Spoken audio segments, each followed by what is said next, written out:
रामा सिंह यादव जी, आप उनके सुपुत्र बड़े भैया अखिलेश यादव जी की ओर से जय हिंद जय समाजवाद।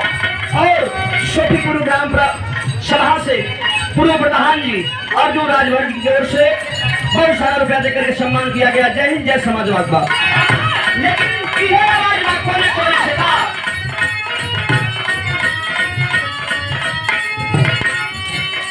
कि यूपी के आई सभा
सम्मान किया गया।